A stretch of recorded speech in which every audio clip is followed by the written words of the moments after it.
Olá pessoal, boa noite para você que está ligado no programa Voz da Cidade de Ribeirão Preto. E nós estamos no ar com a professora Sueli Vilela. Alô Sueli, boa noite. Peladinho. Boa noite Sueli, tudo bem, doutora? Boa noite, tudo bem? Boa noite a todos que nos ouvem. Professora Sueli, nós estamos falando sobre a economia da nossa cidade que está parada. Nós estamos numa epidemia hoje do coronavírus. A cidade está parada, está precisando de um socorro, até de uma atenção do prefeito Duarte Nogueira. Tem muitos empresários que não vão aguentar mais uma semana parado. Nós sabemos que a saúde hoje ela é importante mesmo, nós temos que cuidar mesmo para que não esparrame. E professora, hoje o comércio está parado, mas mais uma semana eles não aguentam os empresários hoje. Professora Sueli? Alô, Peladinho? Oi, tô te ouvindo, tá no ar. Oi. Tudo bem, você está me perguntando? É isto. Olha, eu acho que nós estamos num momento muito crítico do país, onde temos, quer dizer, vou citar dois grandes desafios. Sim. Que é a saúde, que é a vida das pessoas, e a questão da economia. O ideal é que tivéssemos um equilíbrio entre essas duas coisas, né? Porque eu vejo que abrir o comércio seria o ideal, abrir o comércio. Mas a minha pergunta que eu faço, primeiro, precisa envolver os empresários nessa discussão. Não somos nós, eu, você, o doutor Pedro, que vamos decidir. Nós vamos dar, obviamente, a nossa opinião. Sim, com certeza. Precisamos envolver os empresários. Os empresários, obviamente, que eles gostariam ou querem abrir o seu comércio, mas a grande pergunta é, eles têm infraestrutura para proteger os seus funcionários, os funcionários da empresa e a população usuária desse comércio, desse serviço? Então, essa é a grande dúvida. Eu vejo que é necessário ações efetivas por parte do governo, do ministro da Economia, fazendo como está fazendo os Estados Unidos, injetando recursos, e tem várias outras ações que podem ser feitas para minimizar esse processo. Sim, professor. Eu não sou especialista na área, mas eu vejo que tem que ouvir os médicos, os especialistas, o Ministério da Saúde, para saber os riscos. E a grande dificuldade, Meladinha, eu entendo, estou do lado do empresário, mas como ele está preparado para abrir as portas e evitar a proliferação desse vírus? Poderia ter o quê? Igual a nossa cidade, uma reunião, eu não vi a posição do prefeito Duarte Nogueira, uma reunião com os empresários, com a parte da indústria, né? Sentar, conversar, para chegar num acordo, tentar ver alguma atenção melhor. Só que eu não vejo essa situação, o prefeito só dá o pronunciamento na hora do almoço e à tarde, e não fala-se do comércio, né? Olha, eu assisti numa das entrevistas, dessas coletivas. Sim. Eu vi ele anunciando que ele teve uma reunião com os empresários. Eu não sei em que momento, se isso foi tratado, a questão da abertura. Eu acho que essa reunião que eu estou me referindo era quando dá para fechar. Agora, abrir eu não tenho conhecimento, mas quando dá de fechar os shoppings, eu vi que houve essa discussão. Agora, Beladinho, a grande pergunta é, nós vamos ficar entre economia ou nós vamos preservar a vida das pessoas? Sim, é importante preservar. Se for possível fazer as duas coisas, ótimo. Mas sim, pode falar. Nós temos estrutura para isso? O controle da pandemia, ela passa pela realização dos testes para o diagnóstico da Covid-19, uso de máscaras e luvas. Vou te dar um exemplo. Eu estou com um problema, tive um problema aqui na minha máquina de lavar e eu preciso de uma assistência técnica. Eu liguei na empresa que dá assistência técnica e eu fiz a seguinte pergunta: o seu servidor, seu funcionário, virá de máscara e de luvas? Não. Ou seja, você, quando é atendido por uma pessoa nesse momento onde o nível de contaminação que nós estamos elevado de contaminação, Sim. o servidor que virá na minha residência, ele não está devidamente com luva, com o preparo adequados para sua proteção. Então, ele coloca a vida dele em risco, a minha vida e por onde ele passar aqui no meu prédio. Então, isso nós temos que discutir. O que nós vimos é que não tem luvas e máscaras e nem álcool em gel em nenhum local, em nenhum ponto de venda.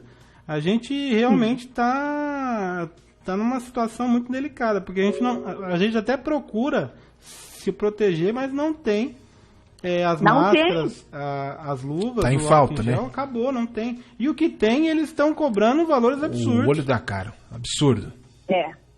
Então, isso, doutor Pedro, mostra exatamente a falta de infraestrutura que nós temos. Exatamente. Você vê que, nenhum país está preparado para uma pandemia desse nível, mas nós estamos totalmente despreparados. Sim. Então, você vê a dificuldade, eu entendo, a pessoa pode perder o emprego, ela não vai receber salário, ela não vai ter o que comer. Você vê que é um dilema, como é que nós vamos tratar isso?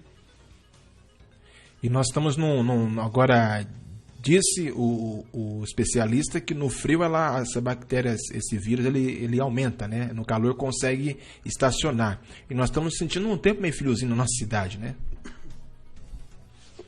Eu não entendi, Meladi, nós estamos por quê? Nós estamos num tempo meio frio agora, aproximando um tempo na friagem. Diz que na época do frio essa bactéria ela aumenta, né? Por causa ela vai aumentando, no calor ela segura um pouco, agora no frio ela vai aumentando mais a bactéria, né? Isso parece que não tem estudos assim demonstrando que, por exemplo, a temperatura quente vai matar o vírus, né? Mas existe uma coisa que a temperatura mais baixa favorece essa proliferação. Sim. E você comentou muito bem, Meladinho, porque veja bem, o que nós temos agora? O Brasil, ele tem um agravante a mais, não dois. Porque Sim. nós vamos agora atingir, hoje eu vi um especialista do Ministério da Saúde falando, por isso eu vou repetir. Nós estamos no momento de subida da pandemia, né? Ela está subindo Exatamente. Na curva, quer dizer, isso quer dizer uma proliferação, uma contaminação cada vez maior, e nós vamos ter ao mesmo tempo o vírus do influenza, que é a gripe, né? E aí incluindo o H1N1, e a dengue. E a dengue então também. Nós temos 3 elementos, o vírus do influenza, que é o H1N1, a dengue e o Covid-19. E o sintoma é quase parecido, né? O que nós vamos fazer com tudo isso? Não aguenta. E o sintoma é quase parecido, né, doutora?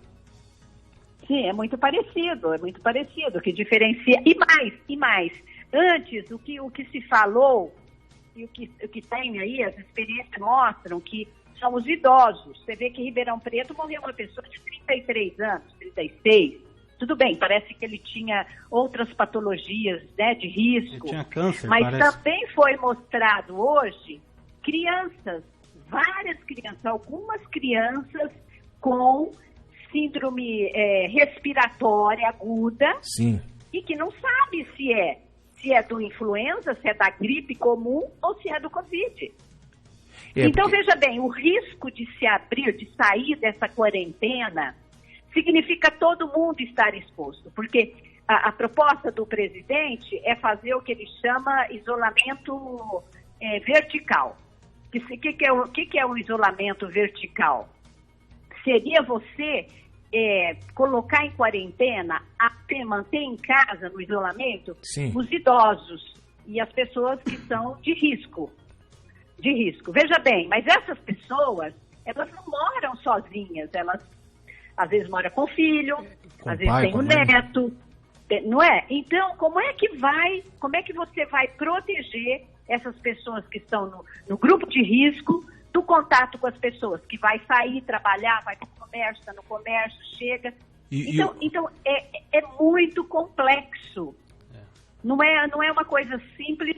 Eu entendo, e eu fico num dilema, porque abrir comércio seria o ideal, mas em condições para evitar essa proliferação do vírus.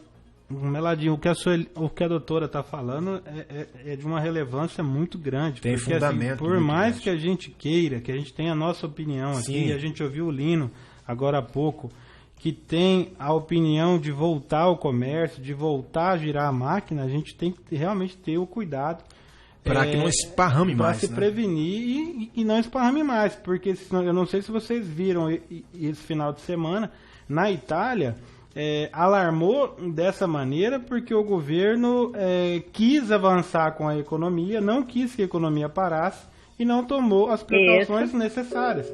E virou o que virou. Exatamente. E é o que o Brasil vai virar. Exatamente isso, Pedro. E o medo que a gente tem é isso.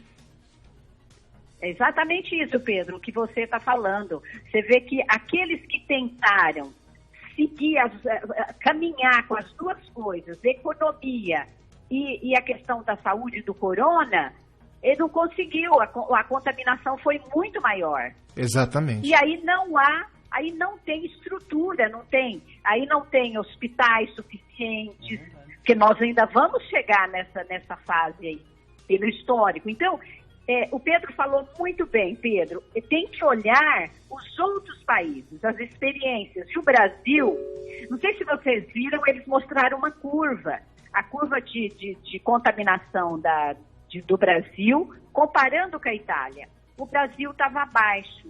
Agora ele começou já quase chegar na mesma, se igualar, isso foi há 2 dias atrás, chegar no mesmo patamar da Itália. E isso é muito preocupante.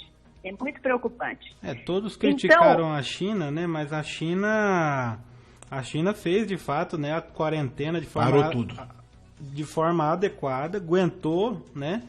Aguentou que tinha que aguentar a economia da China lá, que assim, deu uma quebrada em muita coisa lá, mas eles equilibraram, né? Você está conectado no programa Voz da Cidade de Ribeirão Preto e nós estamos com a professora Sueli, lá da USP. Professora, a nossa cidade hoje tá com, até graças a Deus, está com pouco caso, né? Temos um óbito aí, vamos torcer para que não tenha mais óbito, né? E não tenha mais caso. Mas a grande demora hoje na questão dos exames, que demora de 5 a 10 dias, isso tem atrapalhado muito o governo a tomar uma posição, né? A demora nos resultados dos testes, sim, né? Sim. Então, esse é outro grande problema, porque a recomendação da Organização Mundial de Saúde é fazer teste com todas as pessoas. O Brasil não tem os testes. A estrutura. Está buscando aí parceria com as universidades, né, com os institutos de pesquisa, para tentar produzir esse teste. Agora foi produzido, está chegando não sei quantas unidades aí do teste, mas não está fazendo os testes. Os testes não estão sendo feitos, realizados. Por quê? Porque não tem, só é feito quando o paciente já está lá quase que morrendo, é que você faz. Você vê que algumas pessoas suspeitas, elas demoram 10, 15 dias para receber. Eu vi que o Hospital das Clínicas, hoje, ele foi credenciado para ser um laboratório referência. Quer dizer, então não precisaria mandar para Adolfo Lutz, que aí demora. Então, o próprio HC faz essa contraprova. Aliás, não precisa fazer contraprova. Ele faz, como ele é referência, você faz um único exame e pronto. Quando você faz no laboratório particular, ele não é referência, pode ter erros, ele tem que mandar para Adolfo Lutz. Então, não tem. Então, você vê que nosso nível de contaminação, ele vai indo e não temos controle. Você viu que nos aeroportos, as pessoas chegam de viagem, nos outros aeroportos internacionais, mostrava o agente de saúde medindo a temperatura, com aquele aparelho que nem chega a encostar na testa do indivíduo.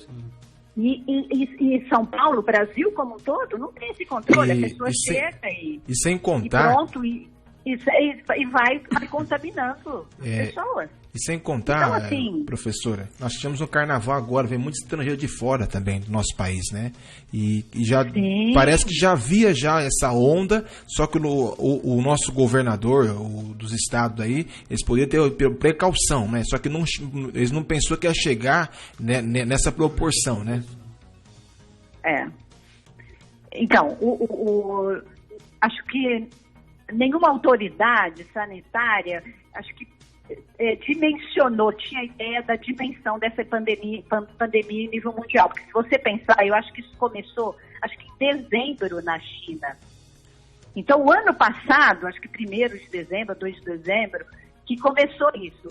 Mas nunca se imaginou que isso ia chegar no Brasil. Aqui no Brasil. Então, demorou bastante, né? Eu até vejo que o ministro da Saúde, eu parabenizo o ministro da Saúde. Ele tem uma postura profissional e mais, também tem esse outro aspecto. O Brasil está supervalorizando isso, está fazendo, eu esqueci a palavra que o presidente fala. Me ajuda aí. Dando a palavra Ibope? Que ele fala.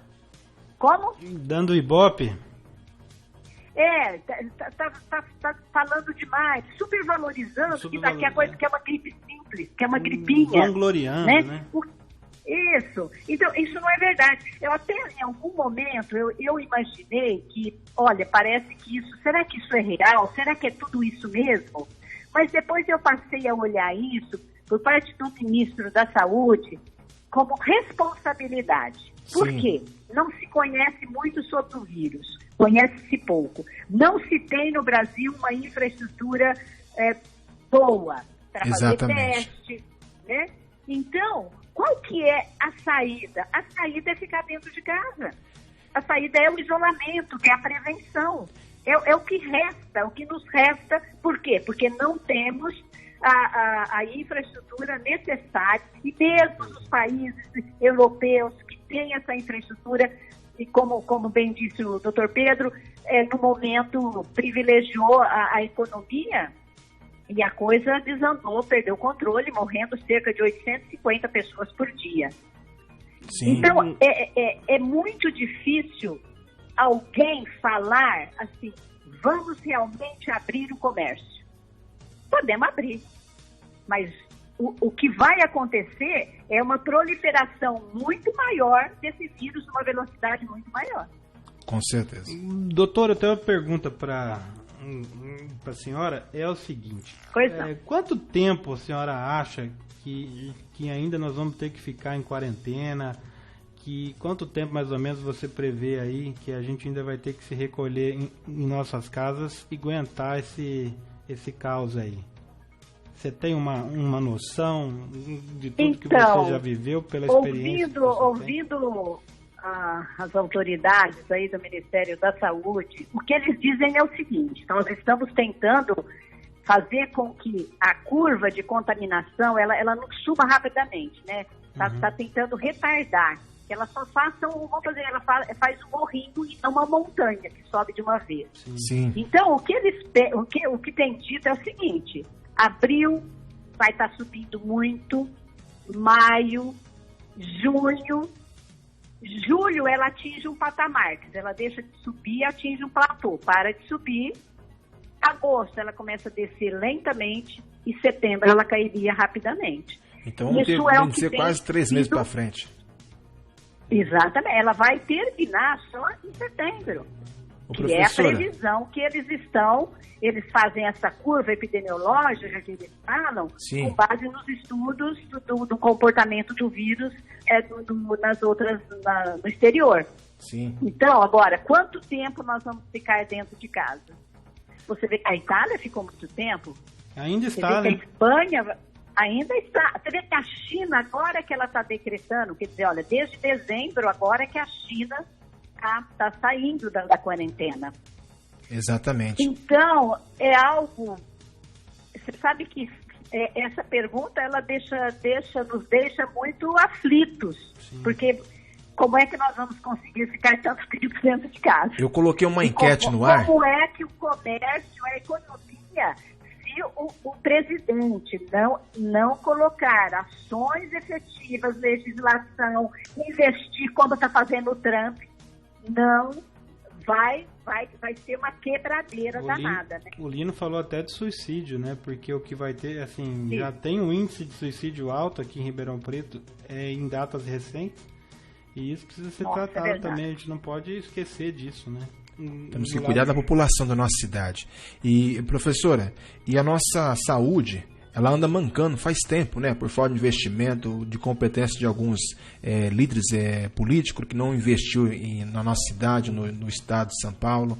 E igual a Ribeirão Preto, nós poderia ter hoje o AME e a especialidade, poderia até fazer os exames aqui em Ribeirão Preto, né, que ajudaria no combate, atendimento das pessoas também. Então, isso que é muito sério. Quando nós estamos agora numa época política, quando a pessoa ela vai votar num candidato, ela vai viver proposta. E que pesa mais é saúde e educação.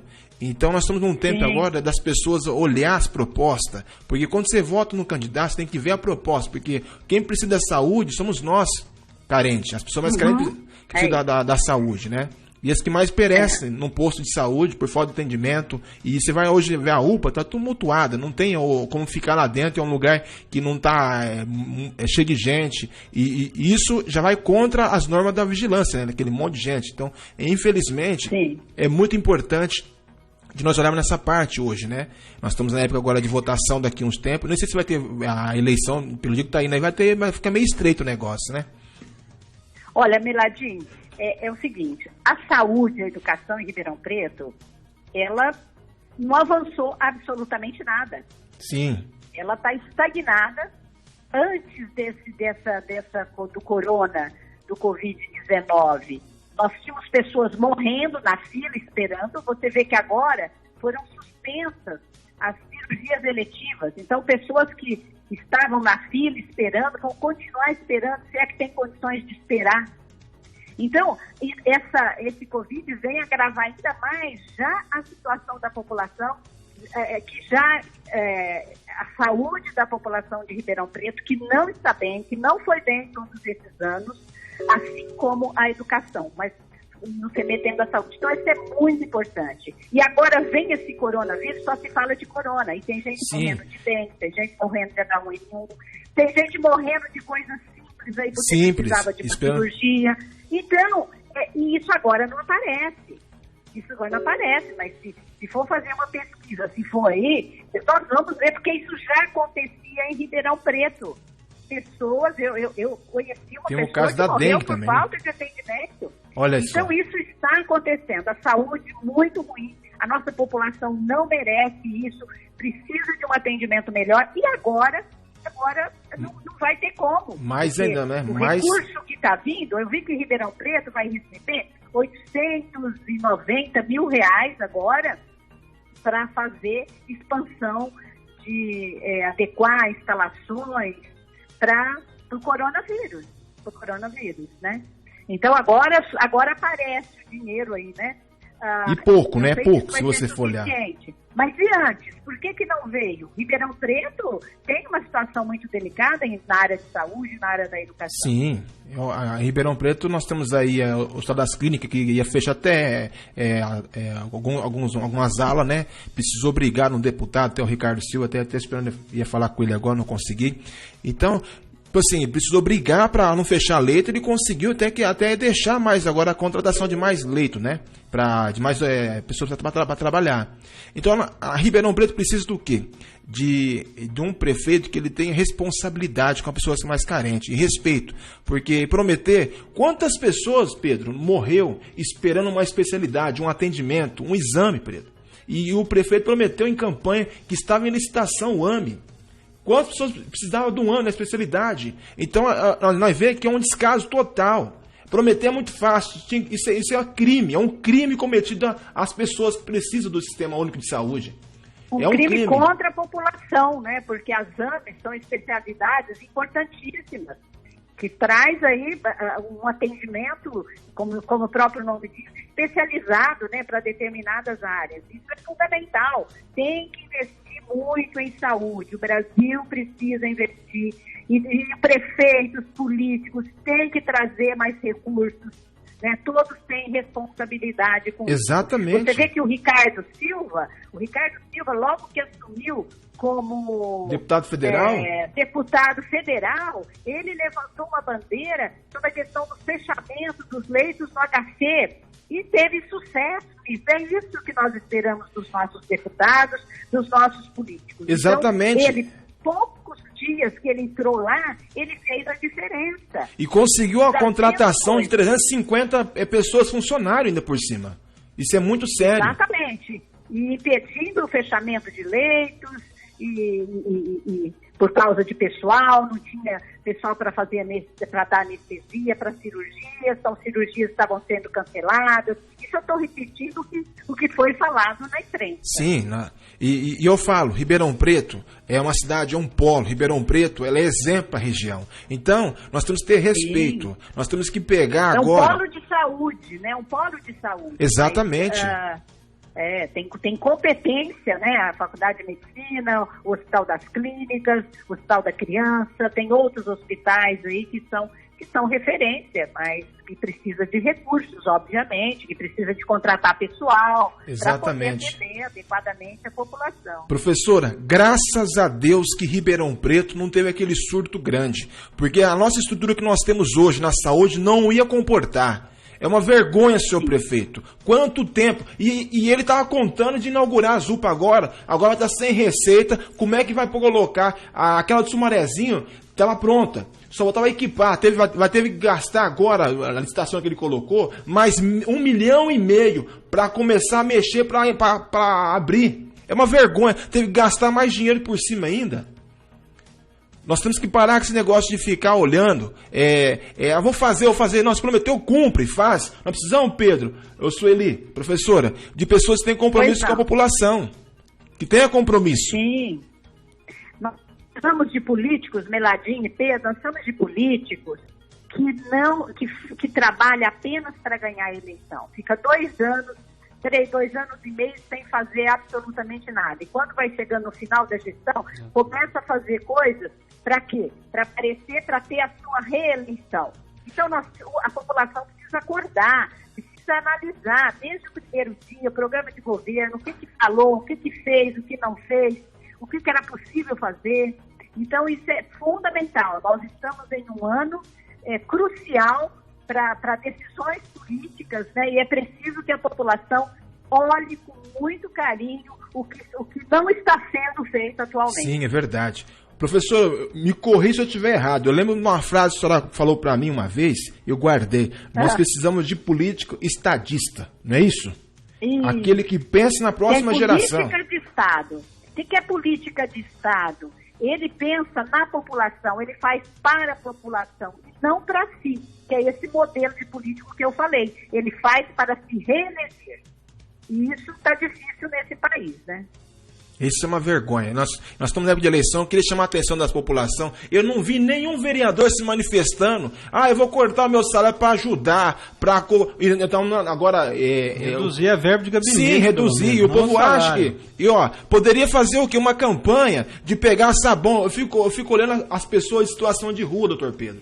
E as favelas, Meladinho? Quantas pessoas que não têm acesso ao álcool gel não poderiam fazer uma campanha de levantar aí o sabão, sabonete e o informativo e distribuir na comunidade? Quantas pessoas da comunidade não têm acesso a lavar a mão porque não tem dinheiro para comprar sabão? Meladinho não vai longe. Em Ribeirão Preto, nós temos inúmeras pessoas que moram em favela. Sim.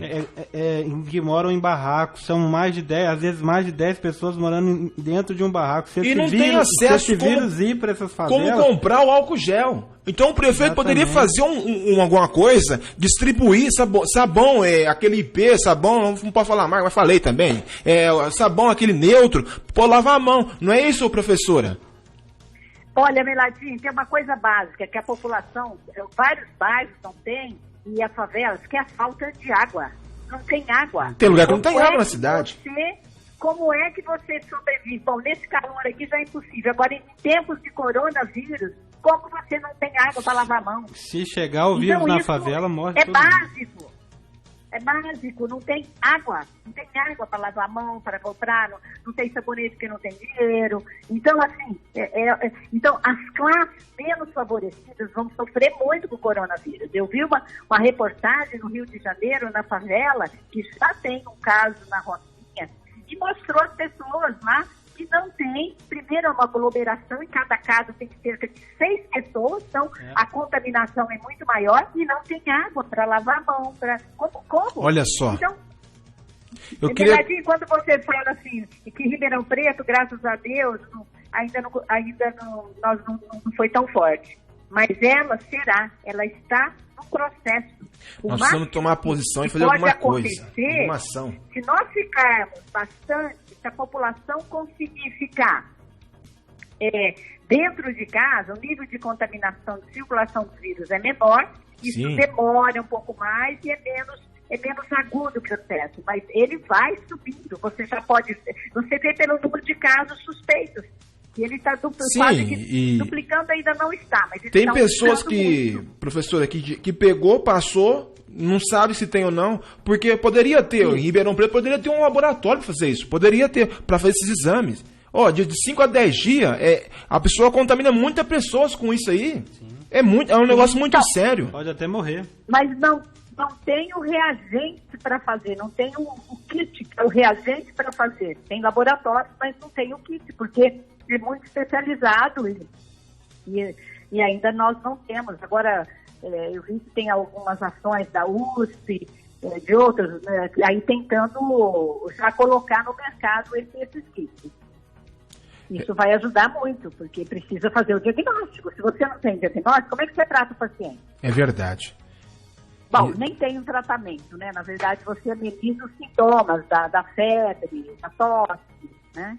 Professora Sueli, agradeço a sua participação no nosso programa. Sempre vai estar aberta a porta do nosso programa para a senhora. A senhora é uma pessoa do bem, que nos ajuda sempre quando precisa e é uma mulher rica em conhecimento. Nós precisamos de pessoas assim, pessoas que vê o lado das pessoas carentes que precisa, e a senhora tem feito esse papel, olha, maravilhoso, rico em conhecimento, passar a informação das pessoas. Nós precisamos de pessoas que têm informação e passam informação, né, Pedro? É claro. A doutora Sueli é um exemplo, né, de inteligência, de ensinamento, por isso que é um prazer estar com ela aqui e faz com que a gente tenha uma opinião diferente, né, porque aqui a gente ouviu eu, o Meladinho e o Lino apoiando, né, a abertura do comércio e ouvir de uma pessoa, né, uma opinião diferente, né? Isso é válido. Eu acho que isso é a democracia, né? É de você falar, de você ouvir, e é isso que falta entre os governantes do nosso país, né? É um diálogo, respeitar, né? Quando o outro fala, e às vezes o que eu acho, professora, às vezes o que a senhora sabe, para mim é rico em conhecimento, é trocar conhecimento e respeitar a opinião do outro. É o que falta entre o nosso governante. Meladinho e Pedro, é exatamente isso. Cada pessoa está voltado para aquele conhecimento. Então, por exemplo, o Lino, ele tem toda uma vasta experiência na área dele, na área comercial, Sim. E ele sente na pele esse problema. Você também, doutor Pedro, como advogado, para você também isso afeta, apesar que a sua área ainda dá para você trabalhar. É muito mais fácil que talvez o comércio do Lino. E é dessa diversidade de opiniões que surgem as ideias, que surgem as soluções. Então, assim, eu me sinto muito privilegiada de estar com o doutor Pedro mais uma vez, com o Meladinho, parabenizar você, Meladinho, pelo programa A Voz da Cidade, RP, de poder também passar essas informações, que essas informações cheguem à população. O nosso objetivo é sempre contribuir para a melhoria da qualidade de vida da população. Com certeza, doutora, muito obrigado pela sua participação e já quero falar de novo para a senhora, toda vez que nós estiver aqui ao vivo, eu procuro ouvir a pessoa sábia, porque o sábio você consegue, nós estamos aqui brigando, falando do comércio, precisando abrir o comércio, mas quando vem uma voz sábia, parece que vai entrando assim devagarzinho, vai nos acomodando, né? E é isso que precisa fazer hoje entre os governos, os poderes se falando, né? Falando um ouvindo o outro, né?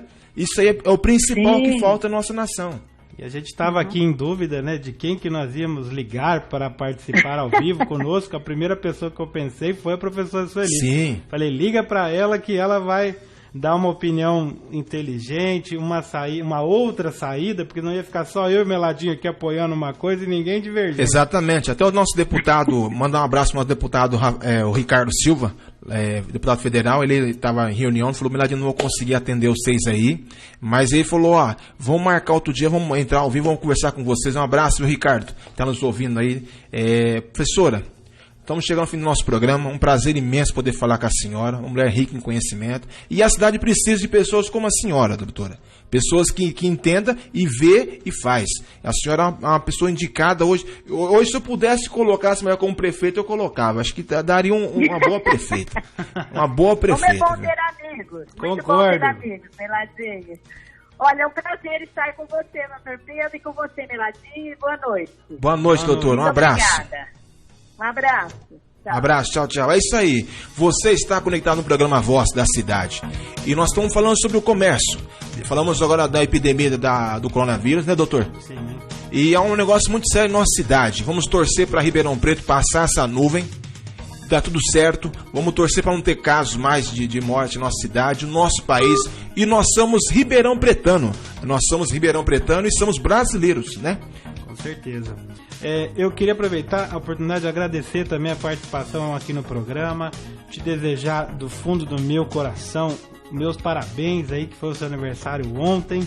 Fiquei mais velho, hein? Ficou mais velho, que Deus te ilumine, que você continue essa pessoa do povo, que olha pelas pessoas que precisam, que fala a voz do povo. Isso é muito legal de poder estar aqui, porque você realmente usa um palavreado do povo, está diante das pessoas, você conhece Ribeirão Preto na palma da mão, você sabe onde está o problema e onde não está. E isso é muito importante, que a gente tenha pessoas que nos represente no futuro, que realmente conheça o povo e depois de eleito esteja com o povo, né? Não só lá, que vai até os locais, os bairros, as comunidades e vejam todos os dias o que realmente está acontecendo. Eu desejo a Ribeirão Preto e a todos que nos ouvem dias melhores, que Deus esteja na vida de cada um de vocês, que Ele olhe por nossa Ribeirão. Sim. E que nós possamos realmente ter um pouco mais de responsabilidade e se for reabrir de fato o comércio, que é algo que eu apoio, que seja reaberto com responsabilidade, sendo atendido todos os métodos de proteção, para que nós não levamos esse vírus para casa, para os nossos pais, para os nossos avós, porque o mundo realmente a gente tem que girar, mas a gente tem que girar com responsabilidade, meu amigo Meladinho, muito obrigado. Com certeza. Eu quero deixar aqui um abraço para todos os Ribeirão Pretano, e essa nuvem vai passar, Ribeirão Preto vai voltar a florescer, nós temos que ter fé, porque Deus está conosco, e